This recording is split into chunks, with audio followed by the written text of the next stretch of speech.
नमस्कार मित्रांनो, लग्नानंतर होईलच प्रेम या मालिकेच्या 12 फेब्रुवारीच्या भागामध्ये आता इथं काव्य शुद्धीवरती आल्यानंतर पार्थ एकदम एकदम एक्साइटेड होतो आणि म्हणतो, "डॉक्टर, डॉक्टर काव्य शुद्धीवरती आल्यात." असं म्हणून तो उठून काव्याचा हात हातामध्ये घेऊनच उभा राहतो आणि तेव्हा चक्क मित्रांनो काव्य तर त्याचा हात आपल्या हातातून सोडवते आणि "हात सोडा माझा," असं पार्थला म्हणते. तर ते बघितल्यानंतर पार्थला खूप मोठा धक्का बसतो आणि तो धक्क्यानेच काव्याकडे बघू लागतो आणि तो खाली बसतो आणि काय असं काव्याला विचारतो तर काव्या त्याला म्हणते, "कोण आहात तुम्ही?" आणि असं तिने म्हटल्यानंतर पार्थला तर अजून मोठा धक्का बसतो आणि एखादा अनोळखी माणूस समोर बसलाय असंच काव्या त्याच्याकडे बघत असते. तर तेव्हा पार्थ परत काव्याचा हात आपल्या हातात घेतो आणि म्हणतो, "असं का करताय काव्या? अहो मी पार्थ, तुमचा पार्थ. अहो तुमचा आर्किटेक्ट बोका, टॉप 20 आर्किटेक्ट. तुम्ही असं का बघताय काव्या? तुम्हाला काही आठवत नाहीये का?" आणि असं तो म्हणत काव्याच्या जवळ जात असतो. तर तेव्हा काव्या म्हणते, "नाहीये मला आठवत काही. कोण आहात तुम्ही? सरका तिकडं बाजूला." असं म्हणून पार्थला ती ढकलूनच देते आणि त्यानंतर मित्रांनो परत काव्याच्या डोळ्यासमोर थोडीशी अंधारी येते आणि ती परत बेशुद्ध होते आणि तो काही मित्रांनो जे काही झालेलं असतं, तर सगळं काही घडलेलं असतं, ते पार्थचा सगळा काही भास असतो. म्हणजे त्याला भास झालेला असतो, की काव्या सगळं काही असं करत आहे. त्याच्या डोक्यामध्ये हे सगळं काही घुमत असतं आणि आता पार्थ शुद्धीवरती भानावरती येतो आणि समोर बघतो आणि थोडीशी स्माईल करतो आणि म्हणतो, "माझा भास होता का हा सगळा?" आणि म्हणतो, "नाही, नाही पार्थ, बहुतेक ना तुझं डोकं थकलेलं आहे त्याच्यामुळे असे सगळे काही विचार तुझ्या डोक्यामध्ये येत आहेत." असं तो स्वतःशी बडबडत असतो आता.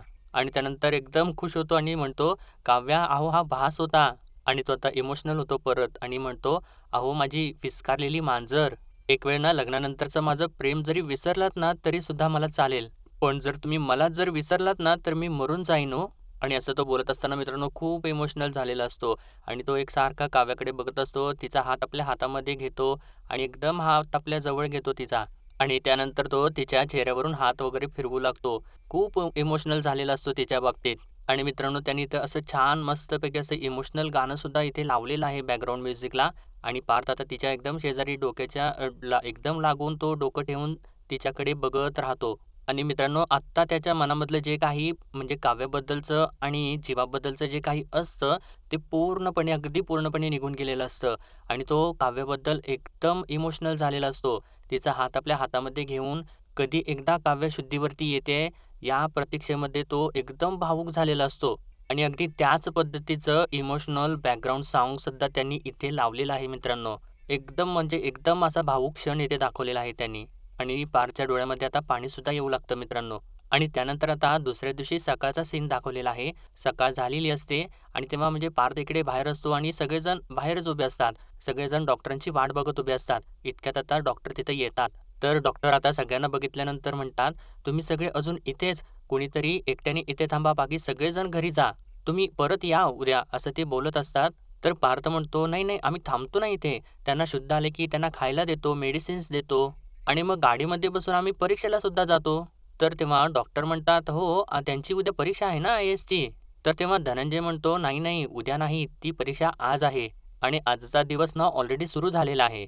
तर आता डॉक्टर थोडंसं टेन्शनमध्ये येतात आणि म्हणतात, "आज थोडं कठीण आहे." तर पार्थ थोडासा रागाला येतो आणि म्हणतो, "कठीण आहे म्हणजे काय? तुम्ही बोललात ना शुद्ध येईल म्हणून." तर डॉक्टर म्हणतात, "हो, मी म्हणाले होते, पण मला सांगा परीक्षा किती वाजता आहे?" तर पार्थ सांगतो, "सकाळी 9 वाजता आहे." तर डॉक्टर म्हणतात, म्हणजे थोडंसं अडकळत-अडकळतच त्या बोलू लागतात. म्हणतात, "तोपर्यंत माझ्या अंदाजाने तर असं वाटतंय मला, की शक्य नाहीये." तर पार्थ आता थोडासा गडबडू लागतो, थोडासा पॅनिक होऊ लागतो. म्हणतो, "तुम्ही बोलला होतात ना शुद्धीवरती येतील, मग तुम्ही आता असं का बोलताय?" तर तेव्हा जीवा थोडंसं पार्थला सावरू लागतो. म्हणतो, "दादा, दादा 1 मिनिट, आपण वाट बघूयात ना रे." तर पार्थ म्हणतो, "नाही अरे जीवा, आपण वाट बघूया ठीक आहे, पण या असं का बोलतायत, की तुम्ही आता बोलला होतात ना, की शुद्धीवरती येतील, पण आता असं का बोलताय तुम्ही?" तर डॉक्टर म्हणतात, "मी माझ्या मेडिकल इन्स्टिंक्टच्या बेस्टवरती सांगतेय." तर पार्थ म्हणतो, "बरोबर आहे, बरोबर आहे. तुम्ही देव नाही आहात ना. बरं तुमच्या मेडिकल इन्स्टिंक्टवरती तुम्ही सांगताय ना. बरं सांगा, सांगा. कुठल्या तासाला, कुठल्या मिनिटाला, कुठल्या सेकंदाला त्यांना शुद्ध येईल? सांगा." तर तेव्हा डॉक्टर आता पार्थच्या खांद्यावरती हात ठेवतात आणि म्हणतात, "काल्म डाऊन." आणि जीवाला सांगतात, "प्लीज टेक केअर ऑफ हिम." असं सांगून त्या चाललेल्या असतात. तर तेव्हा पार्थ टेक केअर म्हणजे काय असं तो बोलत असतो डॉक्टरांना. त्यांना थांबवायचा प्रयत्न करत असतो त्यांच्यावरती. म्हणजे तो भडकतच असतो एक्झॅक्टली आणि त्यांना थांबवायचा प्रयत्न करत असतो. एकदम पॅनिक झालेला असतो. तर जीव आता त्याला सावरू लागतो आणि डॉक्टर तशाच पुढे निघून जातात आणि तेव्हा धनंजय त्यांच्या मागे-मागे जातो. तर तेव्हा जीवा म्हणतो, "अरे दादा शांत हो, शांत हो. हे हॉस्पिटल आहे अरे. पेशंट झोपलेले आहेत तिथे. तर पार्थ म्हणतो, "अरे माझी बायकोसुद्धा झोपलेली आहे तिथे. आत्ता सकाळी 9 वाजता त्यांचा पेपर आहे अरे. अरे खूप मेहनत घेतलेली आहे त्यांनी वर्षभर, त्यामुळे माझा जीव तुटतोय अरे. 35% वरती पास होणारे सुद्धा देवाकडे मागतातच ना रे. त्यांच्या घरचे सुद्धा म्हणतातच ना देवाकडे, की माझा माणूस पास होऊ देत, बाकी काही सुद्धा नाही. मी सुद्धा काव्यासाठीच मागतोय ना, कारण त्या हुशार आहेत, मेहनती आहेत. इतक्या सगळ्या प्रॉब्लेम्समध्ये सुद्धा त्यांनी रात्र-रात्र जागून अभ्यास केलेला आहे. इतर मुलींच्यासारखं देवावरती सोडून बसल्या नाहीत त्या कधी." असं तो सांगत असताना काव्याच्या बाबतीत तो फार इमोशनल झालेला असतो. कारण काव्याचे जे काही एफर्ट्स असतात, तिने जे काही कष्ट घेतलेले असतात, ते सगळं काही त्याने बघितलेलं असतं डोळ्याने आणि त्या गोष्टीची त्याला खूप खूप किंमत असते. तर जेव्हा आता त्याला सावरू लागतो, म्हणतो, "हे बघ दादा, तुझा इन्स्टिंक्टवरती विश्वास आहे का नाही? मग काव्या नक्की बरी होईल. तू नको टेन्शन्स घेऊस. सगळं काही नीट होणार आहे. डोंट वरी." तर पार्थ म्हणतो, "यायलाच हव्यात, त्या बऱ्या व्हायलाच हव्यात, कारण त्या डिझर्व्हिंग आहेत. त्यांना कुठलाही प्रश्न विचार, जेव्हा त्यांना सगळ्या प्रश्नांची उत्तरं माहिती आहेत आणि ते सुद्धा रे पेज नंबर सकट माहिती आहेत त्यांना. आणि गाडीसुद्धा मी त्यांना म्हटलेलं होतं अरे, की आपण काही पिकनिकला वगैरे नाहीये चाललेलो. तुम्ही काहीतरी रिव्हिजन करा. परीक्षेत ना फक्त पुस्तकातलंच नाही, तर पुस्तकाच्या बाहेरचं सुद्धा येऊ शकतं. आणि जसं की AI." आणि असं तो सांगत असताना आता मित्रांनो त्याला तो क्षण आठवतो, ज्यावेळेस पार्थने असा प्रश्न तिला विचारलेला असतो आणि असा प्रश्न विचारल्या दुसऱ्या सेकंदाला काव्याने त्याचं उत्तर द्यायला सुरुवात केलेलं असतं. आणि ती बोल फाड सगळं काही AI बद्दल ती बोलत असते. आणि ते ऐकत असताना पार्थ तर एकदम खुळाच झालेला असतो. त्याला काही समजतच नसतं, की काव्या एवढ्या प्रिपेअर आहेत आणि AI बद्दल काव्या तर नॉन स्टॉप धडा बोलत असते आणि थांबायचं नावच घेत नसते आणि पार्थच्या पार शिट्ट्या वाजलेल्या असतात तेव्हा. आणि तेव्हा त्याला खरा अंदाज आलेला असतो, की काव्या किती प्रिपेअर आहेत ते. आणि पार्थ आता जीवाला सांगतो, त्याचीही उत्तरं त्यांनी एकदम सडेतोड दिली आणि म्हणतो, "ज्या मुलीचा इतका अभ्यास झालेला आहे, जी मुलगी त्यांच्या करिअरला घेऊन इतक्या डेडिकेटेड आहेत, तिचा जर का पेपर जर हुकला तर त्रास नाही का होणार सांग बरं मला जीवा तू? आधीच त्यांना लग्नानंतर त्रास झाला, नंतर माझ्यामुळे सुद्धा त्रास झाला. महिनाभर मी त्यांना प्रतिसाद दिला नाही. त्याचा त्यांना किती त्रास झाला असेल सांग बरं तू मला? आणि जर का आता समज त्यांचा पेपर हुकला, तर त्यांना किती त्रास होईल?" असा आता तो नुसता विचार करूनच त्याला खूप त्रास होतो. त्याला खूप टेन्शन येतं आणि थोडं थांबून तो स्वतःला सावरतो. म्हणतो, "नाही, नाही, मी वाईट साईड काही बोलणारच नाहीये. मी युनिव्हर्सकडे प्रे करेन, की त्यांना सकाळी वेळेवरती जाव्यात. त्यांचं स्वप्न स्वप्न राहणार नाही." असं म्हणून तो एकदम जास्त म्हणजे गडबड तो स्वतःला एकदम सावरू शकत नाही आणि तिथून देवाकडेच निघून जातो. म्हणतो, "नाही, मी युनिव्हर्सकडे चाललोय. मी देवाकडे प्रार्थना करायसाठी चाललेलो आहे." असं म्हणून तो जीवाला काही न बोलता स्वतःच बडबडत तिथून निघून जातो. तर जेव्हा त्याला थांबवायचा प्रयत्न करत असतो, पण त्याची अवस्था बघून तो त्याला थांबवत नाही. "दादा, दादा" असं म्हणत असतो, पण त्याला तो जाऊ देतो. तर इकडे आता घरामध्ये मानिनी नंदिनीसोबत फोनवरती बोलत असते. तिला म्हणत असते, "नंदिनी, नंदिनी तू माझं ऐक, तू माझी काळजी करू नकोस. मला फक्त ना घरामध्ये बसून तुम्हा सगळ्यांची काळजी वाटत आहे अगं. मी एकदा येऊ का हॉस्पिटलमध्ये?" तर तेव्हा मानिनी म्हणजे नंदिनी म्हणते तिकडून, की ते इथं हॉस्पिटलमध्ये काव्याला कोणाला सुद्धा भेटू देत नाहीयेत. तर मानिनी म्हणते, "हो का? असं आहे का? कोणालाच भेटू देत नाहीयेत का?" तर तोपर्यंत इकडं म्हणजे ही मानिनी सगळं काही बोलत असते नंदिनीसोबत आणि इकडं आशाताई जी असते ती सगळी घराची वगैरे नजर काढत असते. तर मानिनी नंदिनीला म्हणते, "बरं ठीक आहे, तू तिकडं काही जरी घडलं ना तर तू मला कळवशील आणि मी तोपर्यंत ना देवळात जाऊन येईन." आणि तेव्हा मानिनीचं फोनवरचं बोलणं झाल्यानंतर ती आशाताईकडे बघते आणि तिच्याकडे येऊन तिला विचारते, "काय गं आशा, तू काय करतेस हे?" तर तेव्हा आशाताई म्हणते, "काही नाही वहिनी, मी ना जरा घराची दृष्ट काढत होते. जरा कुठं या घरामध्ये सुख नांदायला लागलं ना, की लगेचच मिठाचा खडा पडतो आणि काहीतरी बिनसतंच." असं ती एकदम काळजीपोटी तिला सांगत असते आणि ती दृष्ट काढत असते. तर मानिनी म्हणते, "अगदी तू खरं बोललीस बघ. आपल्याकडं तर आपल्या घरातली मीठ खाणारी माणसंसुद्धा या घरामध्ये मिठाचा खडा टाकतात." असं ती इकडे तर रम्याला आणि वसूला उद्देशून हिला सांगत असते आशाताईला. आणि म्हणते, "असो, कोणाला बोलायचं आणि कोणाला सांगायचं? आणि तुला खरं सांगू का आशा, आपल्या घरामध्ये मध्यंतरी जे काही घडलं ना, त्यामुळे मला अगं खरंच भीती वाटलेली होती. असं वाटलं होतं की पार्थ आणि नंदिनी समजून घेतील का? ते मूव्ह ऑन होतील का? या दोघांना परत स्वीकारतील का? पण अगं त्यांनी समजून घेतलेलं आहे आता. अर्थात त्यासाठी आपल्या जीवा आणि काव्याने दोघांनी सुद्धा खूप कष्ट घेतले. खूप मेहनत घेतली आणि त्या मेहनतीचं फळ त्यांना आत्ता कुठं मिळायला लागलेलं होतं. पार्थ आणि काव्या तर प्रवासाला निघाले सुद्धा होते आणि जीवा आणि नंदिनी पण मूव्ह ऑन होत होते असं ती बोलता आता तिच्या लक्षात येतं, की जीवाने तर रागारागामध्ये वकिलांना बोलावून घेतलेलं असतं फास्ट ट्रॅक डिव्होर्स पेपर्स घेऊन. तर वकील आलेले सुद्धा असतात आणि ते क्षण आता सगळं काही मानिनीच्या डोळ्यासमोर येतं आणि आता तिला परत त्या गोष्टीचा थोडासा त्रास होऊ लागतो आणि तो त्रास बघितल्यानंतर आशाताई तिला म्हणते, "वहिनी, होईल आता सगळं काही नीट होईल. बघा आता तर घराची दृष्ट मी काढली आहे ना, मग सगळं काही नीट होईल, तुम्ही निवांत राहा. तर मानिनी थोडंसं स्वतःला सावरत म्हणते, खरं आहे गं बाई, तसंच होऊ देत अगदी. सगळं काही छान झालेलं बघायचंच आहे मला. आणि एकदा का या चौघांची गाडी रुळावरती आली ना, की मग हे 16 डिसेंबरचं प्रकरण जे आहे ना, ते कोणी आणि कसं घडवलं, हे सुद्धा शोधून काढायचं आहे मला.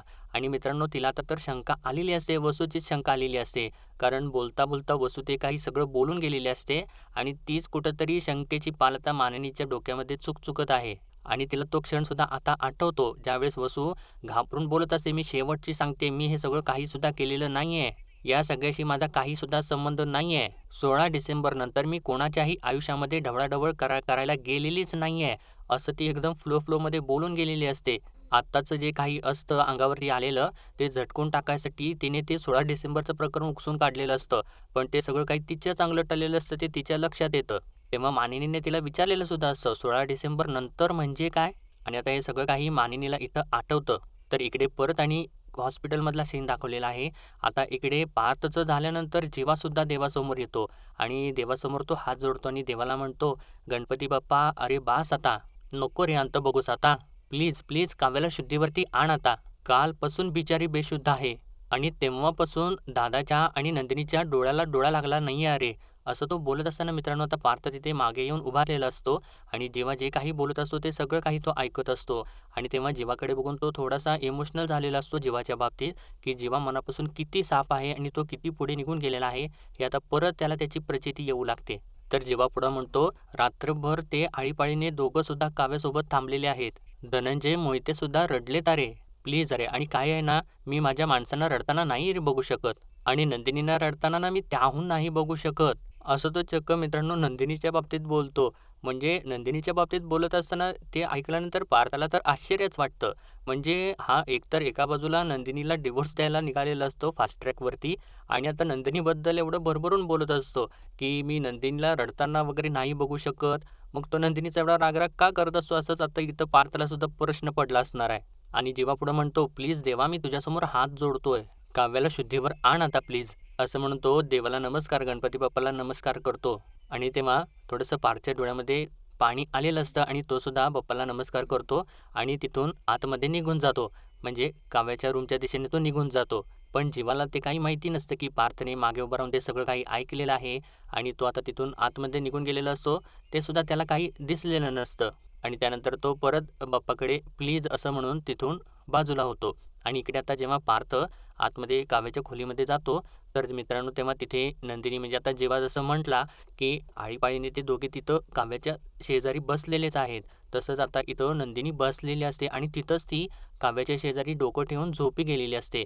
तेव्हाच आता पार्थ तिथे पोहोचतो आणि तेव्हा नंदिनी अशी हाक मारतो तो, तर नंदिनी एकदम जोराची दचकते आणि काव्या काव्या असं एकदम जावडत जागी होते. तर पार्थ म्हणतो, "नंदिनी इकडे बघा मी आहे, तुम्ही फ्रेश होऊन या. मी थांबतो ना काव्याजवळ." तर नंदिनी म्हणत असते, "नाही नाही, मी थांबते तिच्याजवळ, तुम्हीच फ्रेश होऊन या." तर पार्थ म्हणतो, "नाही, मी फ्रेश होऊन आलेलो आहे, तुम्ही फ्रेश होऊन या." असं तो सांगतो. नंदिनीला वाटत असते की पार्थसुद्धा अजून तिथेच थांबलेला आहे, म्हणून ती सगळं असं काही बोलत असते. तर आता तिच्या लक्षात आल्यानंतर ती म्हणते, "बरं बरं ठीक आहे." आणि असं म्हणून ती उठते आणि थोडीशी काव्याजवळ जाऊन तिच्या डोक्यावरून हात फिरवते आणि तिच्याजवळ जाऊन परत पार्थला म्हणते, "ते जीवा झोपले ना रात्री?" असं ती आता जीवाच्या काळजीपोटी सुद्धा त्याला विचारते. तर पार्थ आता इमोशनल होतो थोडासा आणि म्हणतो, "काय गंमत आहे ना, तुम्ही नकळत जीवाचा विचार करताय." आणि तिकडे जीवासुद्धा देवासमोर प्रार्थना करताना मी ऐकलेलं आहे, म्हणजे खरं तर ओझरतच ऐकलेलं आहे. त्यालासुद्धा तुमची काळजी वाटत होती नंदिनी. इथे तुम्हाला त्रासात बघून, रडताना बघून त्यालासुद्धा खूप त्रास होतोय. असू दे, तुम्ही या, असं तो आता नंदिनीला सांगतो आणि तिला म्हणतो, "तुम्ही या, तुम्ही जा आता इथून." तर तेव्हा नंदिनी ठीक आहे असं म्हणते आणि ती तिथून निघून जाते. आणि आता इकडे बाहेर जेव्हा बसलेला असतो आणि त्याला प्रचंड झोप येत असते आणि त्याचं अंग वगैरे सगळं काही आखडून गेलेलं असतं. कारण तो रात्रभर तसाच तिथेच बसून असतो आणि नंदिनी आतमध्ये असते, पण हा इथे बाहेर बसलेला असतो. आणि आता तो म्हणतो, "सॉलिड चहाची गरज आहे मला." आणि असा तो सगळा काही विचार करून त्याला एकदम जास्त खूप मोठा क्षीण आलेला असतो आणि तो डोळे बंद करून जरासा थकल्यासारखा बसलेला असतो. आणि इतक्यातच मित्रांनो आता नंदिनी त्याच्यासमोर चहा घेऊन येते. चहाचा कप त्याच्यासमोर धरते आणि "चहा घ्या" असं त्याला म्हणते. तर जीवा आता लगेच नाटक करू लागतो. म्हणतो, "नाही, नाही, चहा नकोय मला आता." तर नंदिनी त्याला म्हणते, "आता घेताय की काढा देऊ?" तर तेव्हा जेव्हा आता तो चहा हातामध्ये घेतो, तर तो कप त्याला थोडासा भाजत असतो. तर नंदिनी त्याला सावकाश, सावकाश असं म्हणते आणि काल मित्रांनो त्यांनी दाखवलेलं असतं ना, की ते कपच्या बाहेर नंदिनीने अगदी सॉरी वगैरे असं लिहून आणलेलं असतं आणि ती माफी मागायची एक ट्रिक म्हणजे जीवा ज्या पद्धतीने माफी मागत असतो तिच्याकडे, त्याच पद्धतीनं आता तीच ट्रिक जीवाची वापरून ती त्याच्याकडे माफी मागत असते. आणि तिने त्या कपच्या बाहेर वरती सॉरी वगैरे असं सगळं लिहिलेलं असतं आणि तो मुद्दामूनच कप ती त्याच्या हातामध्ये देते. आणि नेमकं ते सॉरी लिहिलेलं असतं ते विरुद्ध दिशेनं असतं. ते जीवाला काही दिसत नसतं. आणि नंदिनीला आता काळजी लागून राहिलेली असते, की जीवांचं लक्ष आता तिकडे कधी जाणार? पण जीवाला तर तो कप भाजत असतो सारखं. तो या हातातनं त्या हातामध्ये कप घेत असतो. आणि तो आता नंदिनीकडे बघतो थोडंसं आणि तिला विचारतो, "अगं तू असं का बघतेस माझ्याकडे?" "अगं मी तो काय कप टाकून देणार नाहीये. मला जरा थोडंसं गरम आहे, भाजतंय मला म्हणून मी असं करतोय." तर नंदिनी विचारते, "अच्छा असं आहे का? म्हणजे फक्त चहासाठीच थांबता का तुम्ही?" तर जीवा विचारतो, "हो, मग अजून कोणासाठी थांबू मी?" तर नंदिनी आता त्याला ते दाखवायसाठी एकदम जरा शक्कल लढवू लागते, आढेवेढे घेऊ लागते. त्याला विचारते, "जीवा कप एकदम ओके आहे ना?" तर जीवाला भाजत असतं, त्याला काही सुधरत नसतं. तो म्हणतो, "कपसारखा कप आहे तो. यात काय विशेष आहे?" तर नंदिनी म्हणते, "अहो तसं नाही हो, असतं कधी-कधी विशेष. आतून नसतं विशेष काही, पण बाहेरून असतं ना, बाहेरून-बाहेरून असतं विशेष." असं ती म्हणून त्या सॉरीकडे लक्ष वेधायचा प्रयत्न करत असते जीवाचा. आणि परत-परत म्हणत असते, म्हणजे बाहेरून जर बघितलं ना, तर आपल्याला दिसतं की कपमध्ये काहीतरी विशेष आहे का नाही बाबा. तर इतक्यातच आता तिथून तो वॉर्ड बॉय वगैरे चाललेला असतो आणि त्याच्या हातामध्ये कप्स भरपूर असतात. तर जेव्हा त्याला हाक मारतो आणि बोलवतो आपल्याजवळ, म्हणतो, "दादा 1 मिनिट, 1 मिनिट, जरा चहाचा एखादा रिकामा कप देता का मला? चहा खूप गरम आहे." तर तो दादा लगेचच त्याला चहाचा एक रिकामा कप देतो आणि जेव्हा लगेचच त्या रिकाम्या कपमध्ये हा कप टाकून देतो. आणि नंदिनीने जे काही एफर्ट्स घेतलेले असतात, जे सॉरी वगैरे लिहून आणलेलं असतं जीवाची माफी मागायसाठी, ते तर त्या कपमागे झाकून जातं. तर नंदिनी आता चिडते, वैतागते, म्हणते, "काहीही करा, यांना काही दिसतच नाही." तर जीवा तिच्याकडे बघतो आणि म्हणतो, "काय म्हणालीस तू आत्ता?" तर नंदिनी चिडलेली असते त्याच्यावरती, म्हणते, "काही नाही, जावा तिकडं." तर असं ती चिडलेली बघून आता जीवा थोडंसं तिला शांत करायचा प्रयत्न करू लागतो लगेच आणि तो कप परत आता त्या रिकाम्या कपमधून बाहेर काढतो आणि तिला म्हणतो, "चहा घेणार का? घे, घे. तू चहा घेच." असं म्हणून त्या रिकाम्या कपमध्ये थोडासा चहा ओततो आणि तिला देत असतो आणि आता तो कप परत बाहेर येतो आणि ते बघितल्यानंतर नंदिनी परत थोडीशी खुश होते. म्हणजे तिला परत थोडेसे होप्स वाटू लागतात, की आता जीवाला हे सॉरी वगैरे दिसेल आणि ज्यावेळेस आता तो कप नंदिनीच्या हातामध्ये देतो, म्हणजे सॉरीवाला कप त्याच्या हातामध्येच असतो आणि रिकामा कप तो नंदिनीकडे देतो आणि नंदिनी चहा पीत असताना परत नेहमीसारखा आवाज करत फुर्र-फुर्र करत पिऊ लागते चहा. तर तेव्हा जीवासुद्धा लगेचच तिची कॉपी करतो. म्हणजे तिच्या त्या गोष्टीला लगेचच तो दुजोरा देतो, तिला साथ देऊ लागतो आणि तो सुद्धा फुर्र-फुर्र करत आवाज करत चहा पिऊ लागतो. तर नंदिनी परत मोठ्याने आवाज काढते आणि जीवा त्याच्याकडे बघतो आणि परत तो स्वतःचा मोठ्याने आवाज काढून चहा पिऊ लागतो मुद्दामून. आणि इतक्यातच नर्स तिथे येते आणि त्या दोघांना ओरडते, काय चाललंय तुमचं हे?" तर तेव्हा नंदिनी लगेचच म्हणते, "मी तेच सांगते हो त्यांना, कळतच नाहीये काय यांना." आणि असं नंदिनीने म्हटल्यानंतर जीवा तर धक्क्यानेच तिच्याकडे बघतो. रागा-रागात थोडंसं बघू लागतो तिच्याकडे. कारण नंदिनीनेच त्याची सुरुवात केलेली असते आणि आता हीच त्याला ओरडते. आणि या दोघांची मस्त अशी कॉमेडी इकडे चालू असते. तर इकडे आता पार्थ काव्याजवळ बसतो आणि तो येताना बहुतेक मित्रांनो बाप्पाकडे जाऊन आलेला असतो आणि त्याच्या कपाळाला जे अष्टगंध असतं, ते अष्टगंध तो म्हणजे आपल्या कपाळचं थोडंसं अष्टगंध घेऊन काव्याच्या कपाळाला लावतो आणि तो एकदम पॉझिटिव्ह असतो. तो म्हणतो, "मजा आहे का मुलीची? काल रात्रीपासून आराम चाललाय ना? इतके दिवस जागरण केलंत, आता आराम करतायत. झोपायची जर स्पर्धा झाली ना, तर त्यात टॉप कराल तुम्ही टॉप. पण इतकं पण ताणू नका हो आता. या हॉस्पिटलच्या ड्रेसमधून आता जरासं नॉर्मल ड्रेसमध्ये या तुमच्या. आणि तो जांभळा ड्रेस नको बरं का, कारण मागच्या वेळेस सुद्धा तुम्ही तो जांभळा ड्रेस घातला होतात आणि क्लासला गेला होतात. तिथे तेव्हा आग लागलेली होती. तेव्हा ना त्याच वेळेला तुम्ही इथे या जागेवर होतात आणि मी तुमच्या जागेवरती होतो. पण मी एका दिवसात शुद्धीवरती आलो ना काव्या, सांगा बरं तुम्ही? आलो होतो ना मी एका दिवसात शुद्धीवरती? मग तुम्ही काय एवढं मोठं फुटेज खाताय? उघडा ना डोळे काव्या, का आता सांगा बरं मी तुमच्यासारखंच मंदिरामध्ये जाऊन हातामध्ये जळता दिवा घेऊ का? चालणार का तुम्हाला ते? अहो उघडा ना डोळे काव्या आता, प्लीज उघडा डोळे. आणि ते तुम्ही नेहमी म्हणत असतात ना, तसं म्हणा बरं. उठा ना, म्हणा ना तुम्ही, देशमुख गेलात उडत. मी सुद्धा म्हणेन, मी काय पक्षी आहे का उडायला? असं बोलत-बोलत आता तो काव्याचा परत हात आपल्या हातामध्ये घेतो आणि म्हणतो, "काव्या, आपल्याकडे सुद्धा ना ती अजून सुद्धा ती ओपन जीप आहे. मी ना तुम्हाला समुद्रावरती नेईन फिरायला. पाणीपुरी खायला घालीन हां. आणि जर तुम्हाला समजा ठसका लागला ना, तर मी ना ओंजळीत पाणी घेऊन तुमच्या डोक्यावरती थोपटेन सुद्धा. फक्त पाणी नाही, ओंजळीत ना तुमच्यासाठी अख्खं जग आणेन मी. एकदा डोळे उघडा ना काव्या." "काव्या, तुम्हाला शपथ आहे हां, काव्या, तुम्हाला शपथ आहे या आपल्या काव्यार्थची. रेड वेल्वेट पेस्ट्रीजची सुद्धा शपथ आहे. आपल्या खोलीची सुद्धा शपथ आहे. आपल्या फ्रूट सॅलडची शपथ आहे. तुम्ही सांगाल ते ऐकेन मी. तुम्हाला हवं ते आणून देईन. एकदा डोळे उघडा ना काव्या."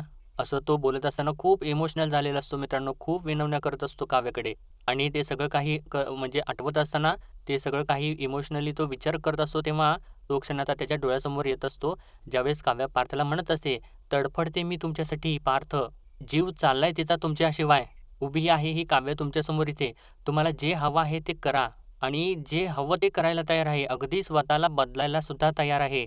नाही करणार आहात ना तुम्ही काव्याला माफ? काय आहे, ठीक आहे, चालतंय. 19-20 दिवस मी केले प्रयत्न, फेल झाले मी." तो क्षणसुद्धा आठवतो आणि त्यानंतर आता ज्यावेळेस पार्थने तिला विचारलेलं असतं, की "मी तुमचा पास्ट ऐकायला तयार आहे." तेव्हा काव्य सांगत असते आणि तिने त्यावेळेस पार्थचा हात आपल्या हातामध्ये घेतलेला असतो आणि ती सांगत असते, "जीवा ताईच्या रंगात आणि मी तुमच्या रंगात पुरती बुडून गेलेली आहे देशमुख. आता परिस्थितीने कितीही धुतलं, तरीसुद्धा हा रंग काही उतरणार नाही." आणि त्यानंतर हे दोघे सुद्धा चाललेले असतात सेंटरवरती. तर तेव्हा काव्य म्हणत असते, "आता जीव, प्राण सगळं काही एकत्र करून मी मिळवेन तुम्हाला देशमुख. रादर तुम्ही मला स्वीकाराल." आणि असं ती बोलत असताना पार्थ तर दुसरीकडे तोंड करून स्माईल करत असतो. कारण त्याला सुद्धा तेच पाहिजे असतं. आणि आता मित्रांनो हे सगळं काही आठवत असताना त्याला खूप त्रास होत असतो. कारण बघा ना मित्रांनो, आपलं सुद्धा अगदी तसंच असतं, की ज्यावेळेस माणूस समोर असतो, सगळा काही हसत खेळत असतो, तर त्यावेळेस आपल्याला एवढी किंमत नसते त्याची. पण असं काहीतरी झाल्यानंतर त्याची खूप किंमत कळते. आणि पार्थचं सुद्धा अगदी असंच झालेलं आहे. आणि आता पार्थ मित्रांनो एकदम मनाच्या कोपऱ्यापासून एकदम खोलवरून तो बोलू लागतो. म्हणतो, "हा पार्थ देशमुख एकदम मनापासून आधीच्या वाईट आठवणींची पाटी पुसून तुम्हाला नव्याने स्वीकारतोय.